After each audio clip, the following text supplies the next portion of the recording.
UFC Fight Night St. Louis, Derrick Lewis versus Rodrigo Nascimento just ended, and this is going to be my full card post-fight. I'm going to go through every single fight on the card and give my reaction and breakdown. Starting off with the very first fight of the night, we have Veronica versus JJ Aldrich. Veronica gets the unanimous decision, and basically, she was just lighter on her feet, landing the better combinations, stuffing the takedowns. It was a close fight, honestly. But it was basically the first round, Hardy was landing the better shots. It was close. JJ Aldrich was just clinching up, not doing a whole lot of damage. And basically, the second round was more of the same. Hardy was landing some decent kicks. In the third round, Hardy was starting to slow down significantly. JJ Aldrich was kind of pushing the pace. And then hurt her maybe halfway through the third round, dropped her, ended up on top of her, getting some control time.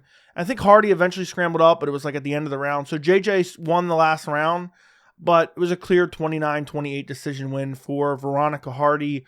Overall, it was pretty much exactly what I anticipated. It was a mediocre fight of two kind of low-level women's MMA fighters, and it wasn't all that exciting. It wasn't anything crazy to watch. It was basically just Veronica Hardy just being a little bit more athletic and being able to stuff the takedowns and land on the feet with decent volume until she got hurt in the third round, which I don't even know if she was like hurt crazy bad. I think she was tired, a little bit off balance, and then just got clipped with a pretty good punch and then ended up getting controlled for the majority of the third round. So Veronica Hardy gets it done via unanimous decision. Moving up on the card, we have Jake Hadley versus Charles Johnson.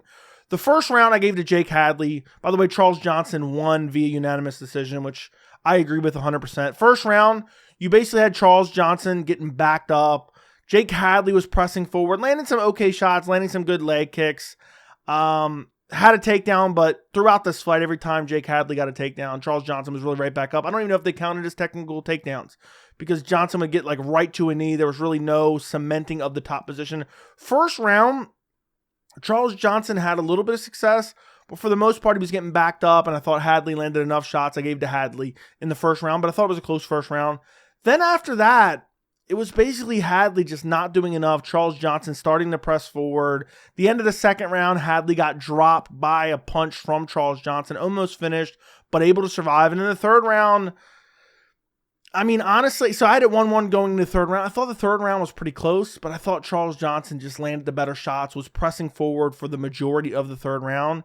And Hadley just couldn't find really any shot. Like, there was no accuracy in the third round for Jake Hadley. And then throughout the fight, Jake Hadley could not cement any top position. Charles Johnson is known for his bad grappling, and I've talked about it in the past, but I've said it's not that bad. Look at the guys he's getting out grappled by. And he proved that in this fight. I mean, every time he got taken down, even though I don't know if they even counted his takedowns, he would scramble right back up. There was really no cementing of the position for Jake Hadley at all, really. And Charles Johnson, again, finds a way to win against, a guy who I feel like a lot of people thought Jake Hadley would win. I mean, I think it was more like 50-50 to be quite honest. But I just thought Charles Johnson, I know he's gritty, I know he's tough, but I thought Hadley had decent enough striking, would be able to mix in the grappling to have Charles Johnson thinking about the grappling, even if he wasn't able to cement the position. But Charles Johnson, after the first round where he got pushed back the entire round, he started to push forward and started to win by landing some combinations and got it done in the second and third round. Almost finished him in the second. So Charles Johnson gets a unanimous decision win. Moving up on the card, we have Trey versus Billy Goff. This fight, I'm not even able to recap accurately. This fight was fucking wild. This fight was insane. Overall, actually, this fight night card really delivered, especially the main card. There was a couple fights that were but Trey Billy Goff was absolute insanity. Goff was just marching forward, throwing crazy shots. The first round was insane. At one point, Waters landed a knee that a lot of the commentary was saying was illegal. Despaigne was even still talking about it in the third round. Watching it back in slow-mo, I thought it landed to the chest. I didn't think it landed illegally. The ref didn't think it landed illegally, so he never stopped it. First round ended with them just brawling back and forth, and I thought Waters was landing the better shots. Second round, Goff was just walking forward, slinging big shots, landing big shots, pressuring Waters. But Waters started landing some big shots of his own. I think it was in the second round. Yeah, it was second round where Waters started stinging him with some right hands, almost finished him, went after him, had a guillotine locked up, but just didn't have the energy to finish it. So I had the first round for Waters, I had the second round for Waters, and then the third round, Goff was pressing forward, had some control time up against the fence. Then there was the third round was kind of the only bad round of the fight, where Goff was just controlling him up against the fence. And then the last minute, they broke and started brawling again. I thought Goff just got a little bit better of that in the third round, so I scored the third round for Goff. Those first two rounds were so crazy. Honestly, you go back and rewatch them and maybe rescore them and maybe find a 29-28 for Goff, but I thought it was pretty clear 29-28 win for Trey Waters. Trey Waters had his hands low and just was able to get to the target a little bit more. Goff, he was getting close with some big shots. He was marching him down, looking to land big shots, but a lot of them were Trey Waters was rolling with them or avoiding them, or they were hitting the guard. And I just think Waters was just finding the target, mainly Billy Goff's chin, so many times throughout this fight. He would land a jab, snap his head back, land a nasty right hand. He was landing some body kicks, some teep kicks to kind of keep him off him. But man, Billy Goff fights like an absolute savage. He was pressing forward, looking for big shots the entire fight. I thought there was multiple times where Waters looks like he was in trouble and he was exhausted, and Goff was pressing him and walking him down, throwing haymakers. But every time it mattered, Waters was able to circle out and get back to the center of the cage and avoid the big shots of Billy Goff. And Trey Waters got it done via decision, but amazing fight. Moving up on the card, we have Tabatha Ricci versus Tecia Pennington, or Tecia Torres. This was a robbery, guys. This was a robbery. You have Tabatha Ricci getting a decision. I believe it was a split decision. Yeah, it was a split decision. First round, Pennington clearly won the first round, was landing combinations, tagging her with the right hand. I mean, the whole entire fight was very similar, but the first round was clearly Tecia Pennington, landing right hands. Ricci was clinching, shooting, but just getting defended, and, Pennington was circling out. There was a takedown at the end. There was a trip takedown at the end, but she did nothing with it. Second round, literally second and third round were the same, but Ricci had a minute or two of control time in the clinch, and then Pennington would circle out and start landing the right hands again. And, the third round, Ricci started to have a little bit more success on the feet, was landing some okay combinations, but was just nonstop trying to grapple again. And I still thought Pennington was outstriking her. So basically, I don't get it. And then in the last minute of the third round, Pennington really picked up the pace and started landing that right hand over and over and over again. I thought this was a clear Tecia Pennington 30-27 win. If you're going to give any round to the Ricci, you would give third round to Ricci, but even that I couldn't justify. Pennington won this fight. She was brutally robbed, and this showed the early stages of what the judges were going to be for UFC St. Louis, which was favoring grappling with no damage over actual damage on the feet. The only time Ricci did any damage in the clinch was the third round, where she landed some knees to the thighs. But even when they were clinched up in the Muay Thai clinch, Pennington was smacking her up with nasty right hands, powerful right hands. And I just don't see how the judges messed this up. They just favored the control time, because second and third round, Ricci had minute and a half, 2 minutes, maybe even 2.5 minutes of control time in the clinch, doing no damage, and somehow still gets the judge's decision. I think it's crazy. I think it was a robbery, and I know nobody will care about it. Nobody cares about this fight. Tecia Pennington should have got this win, and it's absolute travesty that Ricci got a decision win here. It's disgusting. She lost the fight. She stalled the entire fight. She was getting clipped up with right hands the entire fight. She should have lost this fight. It's, a horrible judge's decision, in my opinion. Moving up on the card, we have Terrence McKinney versus Esteban Ribovics. Terrence McKinney got slept with a brutal head kick 37 seconds into the first round. Terrence McKinney came out, was throwing wild shots, leaving his chin there to be had, and basically had his hands down. Ribovics was throwing a combination, backing McKinney up, throws a head kick. McKinney's hands are not there at all. It seemed like he might have dropped the arm to kind of maybe block a body kick, and Ribovics just went high and sat him down, put him in a chair, man. Put Terrence McKinney in a chair up against the fence. Dude was out cold, didn't even follow up at all. And it's Terrence McKinney, live by the sword, die by the sword. He's either getting highlight reel KOs in the first round, or he's getting highlight reel KO'd. Sometimes not in the first round, but man, Ribovics slept him badly, man. It was a brutal KO. It was actually horrifying to watch. The way he fell, the way his body was kind of moving afterwards, the way he kind of had a smile on his face. It was nasty. The shin landed right on the chin, landed right across the nose. I think it maybe broke his nose. Bare minimum, it bloodied up his nose. And it just happened so quick. 37 seconds in. It's McKinney when he's fighting these like low level bottom of the barrel guys like Mike Breeden. He goes out there and just butchers them on the feet. But a guy like Ribovics, who's decent on the feet, I thought McKinney was going to mix in the grappling and have a massive grappling advantage. Look what Kimwella Kirk did to him in the last fight. I know Ribovics won, but McKinney came out, tried to fight a firefight like he always does, hands low, and Ribovics made him pay for it with a nasty, brutal head kick, landing the shin right on the chin. And Terrence McKinney, I don't know where he goes from here at this point. He's a guy who was a hyped up prospect for a while. We were talking about, he would destroy Paddy Pimblett at one point in time, and he was begging for the Paddy Pimblett fight. And now he's coming off a nasty KO loss against Ribovics, where, this was some serious brain damage. This was some serious CTE. Thank God Ribovics didn't follow up. But McKinney just fights like this, man. He fights like this. He goes out there, throws wild winging punches, and sometimes he wins. Other times, he pays for it when he's fighting a decent striker, and that's what happened in this fight. He got chinned badly in this fight. It was actually hard to watch. Moving up on the card, we have Chase Hooper versus Vyacheslav Borshchev. Chase Hooper wrecked Vyacheslav Borshchev. Wrecked him badly. Utter destruction.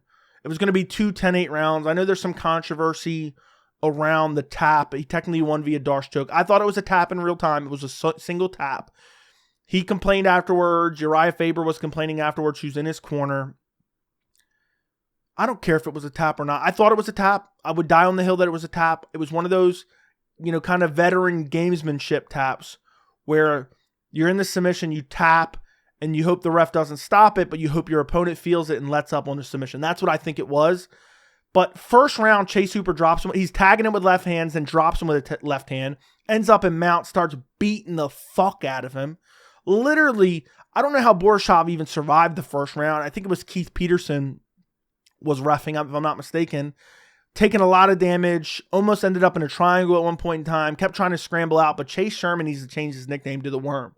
This dude just worms around on the ground and finds better positions and just beat the dog shit out of Borshchev in the first round. Second round, came out, immediately got another takedown, started beating him up, just smashing him. It could have been stopped multiple times. Was in full mount, smashing him, and elbows, and he was fully postured up and just beating the dog shit out of him so badly that at one point in the second round, I think it was an elbow that landed, Borshchev had a legit full tit on the top of his head, like that guy from Little Nicky, who had a full rack, but, it wasn't a full rack. It was just one tit on Borshchev's head. Honestly, could have been stopped multiple times in the second round. Eventually, Chase Hooper says, you know what, I'm just going to go for a Darce choke. And, there's kind of a scramble ensuing as Borshchev's trying to defend the Darce choke, and then he lets out one tap on the back. Keith Peterson steps in. Borshchev throws his hands up like, I didn't tap. Uriah Faber in the corner says he didn't tap. He tapped. And I don't even care if he didn't tap, because dude was getting wrecked. I did not want to see any more of that. First round was 10-8. Second round was looking like a 10-7. To give you an accurate representation of how badly Borshchev was getting mauled by Chase Hooper. It was bad. It was bad. It was a vicious beating.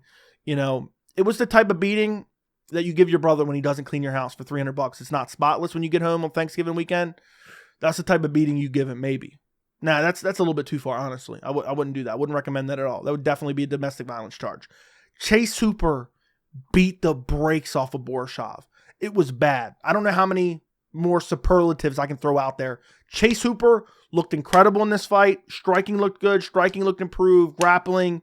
He's a worm on the ground. He's flexible. He finds his way in the different positions. Like honestly, if he keeps improving, I'm almost ready to admit Chase Hooper could eventually be a contender in the lightweight division, which is crazy. Absolutely crazy. But dude is a worm on the ground. He looks improved. I thought Borshchev was going to beat him on the feet, and Chase Hooper was dropping him with the left hand in the first minute of the first round, then dominating him on the ground. So great win for Chase Hooper. Moving up on the card, the first fight on the main card, we have Waldo Cortes-Acosta versus Robelis Despaigne. Robelis Despaigne is a complete fraud. cut him from the organization. I had my suspicions, but I thought, you know what? This dude's athletic. This dude's huge. This dude's powerful. This dude has a Taekwondo background. He can surely beat up a trash can like Waldo Cortes-Acosta, right? Who can't even defend a leg kick, right? He can't. He came out, was throwing big shots, didn't really land any of them, maybe landed one or two, gets taken down immediately, beat up by Waldo Cortes-Acosta. Second round, had a little bit more success early, gets taken down, starts getting beat up, dominated, elbows, little pussy punches, as I like to call them. I mean, the punches Acosta was throwing in the second round on top, I was laughing hysterically. They were just the littlest, babyest punches, but got control, got dominated. Third round, he landed a front kick. Rubiales landed a front kick, landed some heavy leg kicks, and then got double leg, taken down, dominated again. And towards the end of the third round, Acosta actually started to land some decent ground and pound. Despaigne can't even hang with the utter trash cans in the heavyweight division. Cut him from the organization. Everyone was hyping him up because the height, the reach, the Taekwondo background. I even bought into it a little bit. I thought, he can at least beat up these bums, He can beat up Josh Parisian in his butt crack. Honestly, a rematch with Josh Parisian, I'm taking Josh Parisian. He has no takedown defense. When he ends up on his back, he doesn't try to get to a hip. He doesn't try to get his feet involved and try to create some space. He's not digging underhooks. He's not doing, what are his coaches doing? And apparently, and I don't know if this is true or not, but somebody tweeted out that apparently his corner was yelling, and maybe this was someone that was there. I don't know. I don't remember who this was. So take this with a grain of salt. Maybe I'm imagining this. And maybe they heard it on the broadcast, and I just wasn't listening close enough. They were yelling, his corner was yelling to Rubiales, get up, you're a champion, get up. That's the only advice they were giving him. This was an embarrassment for Rubiales Despaigne. He does not belong. He got into the UFC just surely based on his size. He looked like a fish out of water on his back. Fish out of water. Never even tried to get up once throughout 3 rounds. Not fucking once. Against Waldo Cortes-Acosta, who is, a guy that in his last fight is squeaking by Andrei Arlovski. Now, maybe that's a bit of an exaggeration, but Rubiales Despaigne was a hype job. He is a complete and utter fraud. I had my suspicions, but I thought, you know what? He'll get exposed when he gets to that top 10. He could beat up some of these bums like Josh Parisian in his butt crack, like Waldo Cortes-Acosta, who can't defend a fucking leg kick to save his life. But no, dude was getting shot through by Waldo Cortes-Acosta. Embarrassing performance, a sham performance. This dude does not belong in the UFC. He is an utter and total fraud. Maybe he can improve. I don't know, dude. He's in his mid-30s. Dude can't wrestle to save his life. He has worse wrestling than Wonderboy Thompson. I mean, I don't even know who he beats anymore. They're going to have to find guys off the couch. Rubiales Despaigne, I never thought I'd say this so soon. And we're going to move on to the next fight here in a second. Rubiales Despaigne is a Kentucky State Fair type of fighter. Send him to the Kentucky State Fair, $250, funnel cake. He'll put on a damn show, and he's a freak specimen. But dude has no takedown defense. DC could literally stay up for a week straight, eat nothing but Popeye's chicken, and still maul Rubiales Despaigne with one arm tied behind his back. That's how bad his grappling was. I mean, he made Waldo Cortes-Acosta look like a heavyweight GSP. Okay, now I'm exaggerating. Let's move on to the next fight. We have Sean Woodson versus Alex Caceres. Alex Caceres loses. We have Sean Woodson win via unanimous decision. Sean Woodson was just piecing him up on the feet. Just piecing him up. Landing good left hands, good leg kicks. Caceres started to really pressure like halfway through the first round, but he had already lost the first round. Second round, Woodson hurt him with a combination. Kind of tagged him a bit, stumbled him backwards a little bit, and then Caceres started to be super aggressive, but he wasn't really finding a home for a lot of his shots. Woodson's landing good left hands, good body kicks, good teep kicks, decent leg kicks as well. I had the second round for Sean Woodson as well, and then the third round, Alex Caceres was super aggressive, landed some shots. Woodson was clearly tired. Tagged Woodson a couple times where he kind of stung him a little bit, but That's the only round I would give to Caceres. I think 2 judges had it 30-27, if I'm not mistaken, for Sean Woodson. I wouldn't do that. I would say 29-28. But I wouldn't say like that was craziness. I mean, it's kind of insane, but not really that bad to give the third round to Woodson. Woodson was landing some good shots as well, but Caceres should have got the third round. In the right world, Caceres should have got the third round. It's sad how the history of bad judging kind of warps your mind. When you watch around, I'm like, okay, that was, let's just use them for an example. Oh, that was Caceres, but I don't know. And like you talk about it because you're thinking about it in the judges' minds. Like, oh, that's a round that could be a robbery round. That's kind of how I'm thinking. And that's the third round I scored for Caceres, but I could see it being like a robbery round per se. And ultimately, it wasn't a robbery round because I thought Woodson had won the first 2 anyway, but you get my point. They scored it for Woodson. It shouldn't have been scored for Woodson. Caceres just had no real pop in his shots, was getting outboxed, and didn't put his foot on the gas early enough. First round, he's getting peppered. Woodson just piecing him up, landing the left hands, outboxing him. Even with those brittle, skinny legs, skinniest legs I've ever seen in my life, was landing good shots. I think he even landed a couple head kicks, like partial head kicks through the guard of Caceres, but was abusing the body as well. And Sean Woodson looked clean tonight, looked clean against Alex Caceres. I think Woodson called out Bryce Mitchell, if I'm not mistaken. Maybe I'm wrong on that, but I think he called out Bryce Mitchell. That's not a bad matchup. I think that's a decent matchup for Bryce. I think Bryce probably wins that, but that would be an interesting, compelling matchup in the featherweight division. So maybe they make that next. But overall, Caceres just not aggressive enough, not landing enough. A lot of landing on arms up until Woodson started to get tired in that third round, and Sean Woodson got it done. Moving up on the card, we have Diego Ferreira versus Mateusz Rębecki. Rębecki was this close.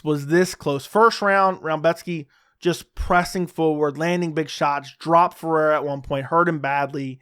But Ferreira was able to win. It was like a flash KO. He woke up as soon as he hit the ground, never even close to being stopped. But then the second round, Rębecki started to get tired. He started shooting on desperation takedowns. He's getting tagged on the feet. The end of the second round, he ended up getting reversed, and Ferreira was in full mount. And it looked like he was ready to quit right then and there. Looked like he was ready to quit. It looked like he was done. Had it been 10 more seconds, I think he would have got ground and pound finished. But then he makes it out to the third round. And, I mean, Rębecki was okay for like the first minute, I guess, because he got that break. But then he started getting tagged and just brutalized. And I think he shot a takedown, got reversed again. Ended up getting full mount, beat it up, but then beaten up with ground and pound. Then ended up scrambling back up. Then I think Ferreira hurt him on the feet. Yeah, I'm trying to remember. Ferreira hurt him on the feet, was beating him up, swarming him against the fence, then shot him on a double leg, which I actually thought was a mistake. And then took him down and started just smashing him some more. But Rębecki was moving just enough, or maybe the ref wouldn't stop it. But I'm like, okay, I've seen enough. It wasn't necessarily the perfect time to stop it, but it was like, okay, I don't care anymore. Just stop the fight. Okay, ref, stop the fight. I think it was Keith Peterson again. Stop the fight, ref. Stop the fight. Rębecki, both of his eyes were swollen shut by the end of this fight. He was exhausted. He was beaten up. And then finally, eventually, I think Ferreira was in like half guard, but Rębecki was like turtled up on his side, just shelling up and getting his head just bounced across the canvas. And finally, the referee steps in and stops the fight. I'm not sure if it was Keith Peterson or not now that I think about it. It might have been someone else. This was a utter and total beatdown in the second and third round by Carlos Diego Ferreira. And Rębecki, man, is nasty, but the cardio needs work. And it failed him in this fight. And you could tell in that second round, he's shooting takedowns and just trying to get some control time and just trying to rest a little bit. And Ferreira was not willing to give him those opportunities. Had too good of jiu-jitsu and was just butchering him on the feet and butchering him on the ground and just gave Rębecki no chance to recover and survive. And I'm so glad they finally stopped it. But I hate that they stopped it at 10 seconds left in the third round. So Rębecki took a career-altering beating. He took an utter, complete beatdown. He took a life-changing beating. He took a life-shortening beating. And, I just wish it was stopped a little bit earlier. It was sad to see. But Carlos Diego Ferreira gets it done with a third-round TKO at 14 minutes and 51 seconds total fight time. So 9 seconds left, I guess. Yeah, it was a bad beating. I'm actually disgusted even thinking about it. Let's move up the card to the featured fight on the main card. We have Carlos Ulberg versus Alonso Menifield. Carlos Ulberg wins via 12-second first round KO. Brutal KO. Alonso Menifield came out landed a right hand, kind of had Ulberg backing up against the fence a little bit, and Ulberg just kind of circled out, landed a right hand that rocked Menifield, then landed a left hand that put him out, slumped him out cold. Menifield woke right up as soon as, because the ref stopped it, Ulberg didn't follow up. Menifield jumped right up and was like ready to go, but he was done. It was a nasty flatline KO, but he just woke up like that. And damn, Ulberg really starched him bad. I would have liked to see this fight play out a little bit more. I guess Menifield has literally no fight IQ at all. Just came out and was just throwing haymakers from the jump. He did land one. It wasn't super clean. Ulberg kind of rolled with it a little bit. But it was just Ulberg took the pressure of Menifield, circled out of position, and then started lighting him up. And I think he hurt him with a right, and then Menifield kind of went down to like hands. He had his hands on the mat. And then Ulberg was landing some shots. And then once Menifield got back up to a straight up position, he clipped him with a left that put him down. I believe that was the sequence that finished him. But phenomenal performance from Carlos Ulberg. I don't want to see him rebooked against the dead body of Dominic Reyes. I know Reyes has a fight with Dustin Jacoby coming up. I want to see Ulberg versus somebody that can really test him. I suggested Anthony Smith. I think that would be at least test his grappling a little bit, but you could move him up the rankings a little bit further even. I think there's probably some other fun matchups. You could give him the loser. Somebody suggested the loser of Hill versus Roundtree. But I really thought Menifield could come out and possibly win this fight. He never really gave himself a chance. He went out there, swung for the fences, and paid for it with his consciousness. And Ulberg looked really slick on the feet. His movement, just that limited effort of circling out from behind the fence and just clipping up Menifield as he's over and extending with big KO power shots. It was a phenomenal finish. It was a highlight reel finish that we'll be seeing for many years to come. And it was a great first round 12-second KO for Carlos Ulberg. Moving up on the card, we have Joquin Buckley versus Nursulton Ruziboev. I think this is a controversial decision. Joquin Buckley got it done via unanimous decision. I think it was 30-27, 30-26, and 29-27. So two judges had it 10-8 round, third round for Joquin Buckley. Two judges had all 3 rounds for Joquin Buckley in a 10-8 round. Or one judge had the 10-8 round in that one. One judge just had all 3 rounds. First round was tagging him with right hands, landing flying knees afterwards. Got taken down both times off the flying knees. But Buckley did literally no damage after he got the takedowns. There is no doubt in my mind that Ruziboev won the first round. There is no doubt. Buckley did no damage, didn't even control him for a significant period of time, and did no damage off of him. Ruziboev was tagging him with right hands, landed a couple flying knees, was out striking, and Buckley was getting frustrated in the first round. I don't know how 2 judges gave that round to Buckley. Was it a complete and utter blowout? No, but Nursulton clearly won that round. Then the second round, you had Nursulton clipping him up with right hands, even stung him once with a right hand, then started landing some uppercuts, landed like 2 or 3 uppercuts, was landing some body kicks as well. Buckley had a takedown mid-round. Nursulton worked his way back up, then had another takedown late in the round. It was like a body lock, ragdolled him to the ground. And the first takedown he did no damage with. Second takedown, he gets a body lock takedown. Nursulton starts looking for an armbar that he looks like he gets kind of close to, but there's little limited time left. It's like 10 seconds left. And Buckley lands a couple really good hammer fists to end the second round. I thought second round, with the right hands, with the uppercuts, I thought Nursulton won the second round. And then the third round, Buckley hurts him with a combination, almost finished him, gets him in full mount. Somehow Nursulton scrambles out, ends up on top, but then ends up back on bottom, getting smashed again. Then he ends up in full guard, throws quote-unquote illegal up kicks. Illegal up kicks. The replay, not a single one of them was illegal. Keith Peterson stops the fight and then asks Buckley if he wants Nursulton down or up. Buckley eventually says he wants him up. First he says he wants him down, then I guess he says he wants him up. Keith doesn't even do anything, I don't even think he warned Ruziboev. Maybe I'm mistaken. But none of them were illegal. And there was a couple things I forgot. I think Nursulton might have had a fence grab in this fight. And then I think he might have had a nut shot in this fight as well. Maybe I'm mistaken. I thought Nursulton did a couple things that were kind of like, And one of them was the up kicks, but I don't think the up kicks were illegal. I mean, was the intent to maybe land? I don't know. But he landed like on the shoulders, landed on like the back shoulder as well. But they stand him back up. They go back to striking a little bit. Nothing. I don't think anything really happened. Like it was like the last 20 seconds. Nursulton looked fine once he got up. And I thought, okay, that's a clear 10-8 for Buckley. And I thought, okay, it's going to be a 28-28 draw. All 2 judges give him every round. If that ain't hometown advantage, I don't know what it is.